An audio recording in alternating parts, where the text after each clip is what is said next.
Friends இது மஹி சமையல் vlog channel. இன்னைக்கு நம்ம சேனல்ல வந்து பாத்தீங்கன்னா ரொம்பவே ஹெல்தியான ரொம்பவே சிம்பிளா செய்யக்கூடிய அடை தோசை எப்படி செய்யலாம்னு பார்க்கலாம் வாங்க. அதுக்கு முன்னாடி நீங்க நம்ம சேனலை ஃபர்ஸ்ட் டைம் பார்க்கறாந்தா சப்ஸ்கிரைப் பண்ணிக்கோங்க.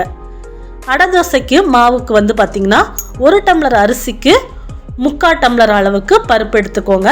பருப்பு வந்து பாத்தீங்கன்னா 3 வகையான பருப்பு, துவரம் பருப்பு, உளுந்தம் பருப்பு, கடலை பருப்பு, இந்த 3 பருப்புமே சேர்த்து தான் 3/4 டம்ளர்.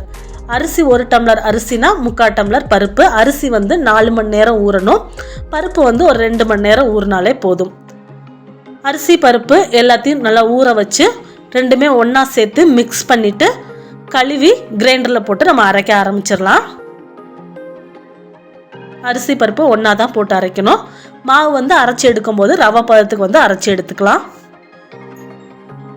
மாவு அரைக்கும் போதே நம்ம தேவையான அளவு உப்பு சேர்த்து அரைச்சிக்கலாம்.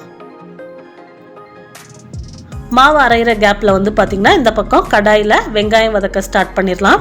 கொஞ்சமாக எண்ணெய் சேர்த்து அந்த எண்ணெயில் வந்து பார்த்திங்கன்னா சீரகம், பெருஞ்சீரகம் இந்த ரெண்டுமே கொஞ்சம் கொஞ்சம் சேர்த்து நல்லா பொரிய வச்சதுக்கப்புறம் 2 பெரிய வெங்காயத்தை இந்த மாதிரி சின்ன சின்னதாக கட் பண்ணி வச்சுருக்கேன். இதை வந்து நல்லா கோல்டன் ப்ரௌன் கலருக்கு வதக்கி எடுக்கணும். இது வதங்கட்டும். அதுக்குள்ளே பார்த்திங்கன்னா நம்ம மிக்சி ஜாரில் அரைக்கிறத அரைச்சிக்கலாம். கொஞ்சமாக சீரகம், கொஞ்சமாக பெருஞ்சீரகம், காரத்துக்கு தகுந்த அளவு வரமிளகா, 2 தக்காளி, நல்லா பழுத்த தக்காளி, அதையும் சேர்த்து நைஸ் பேஸ்ட்டாக அரைச்சிக்கலாம். வெங்காயம் இந்த அளவுக்கு வதங்கியிருக்கு. இதை வந்து நல்லா ஆற விட்டுறலாம். இப்போ நான் மாவும் நல்லா அரைச்சி எடுத்துட்டேன். இப்போ நம்ம மிக்சி ஜாரில் அரைச்சதை வந்து இந்த மாவு கூட வந்து சேர்த்துக்கலாம். மிக்சி ஜாரில் கொஞ்சமாக தண்ணி சேர்த்து அதையும் மாவு கூட சேர்த்துருக்கேன். கருவேப்பிலை, கொத்தமல்லி இது ரெண்டையுமே சின்ன சின்னதாக கட் பண்ணி சேர்த்துருக்கேன். வெங்காயம் ஆறுனதுக்கப்புறம் அதையும் மாவு கூட சேர்த்து எல்லாத்தையும் நல்லா மிக்ஸ் பண்ணி விட்டு உடனே தோசை ஊற்ற ஆரம்பிச்சிடலாம். இந்த மாவு வந்து புளிக்கணுங்கிற அவசியமே இல்லை. உடனே தோசை ஊற்றிடலாம். தோசை வந்து பார்த்திங்கன்னா நம்மளுக்கு ரொம்ப நைஸாகவும் ஊற்றிக்கலாம், மந்தமாகவும் ஊற்றிக்கலாம். அது நம்மளோட விருப்பம்தான். ஆனால் கொஞ்சம் நேரம் மூடி வச்சு வேக வைங்க. நான் பருப்பெல்லாம் சேர்த்துருக்கனால நார்மல் தோசையோட இது வேகிறதுக்கு கொஞ்சம் ஜாஸ்தி டைம் எடுக்கும்.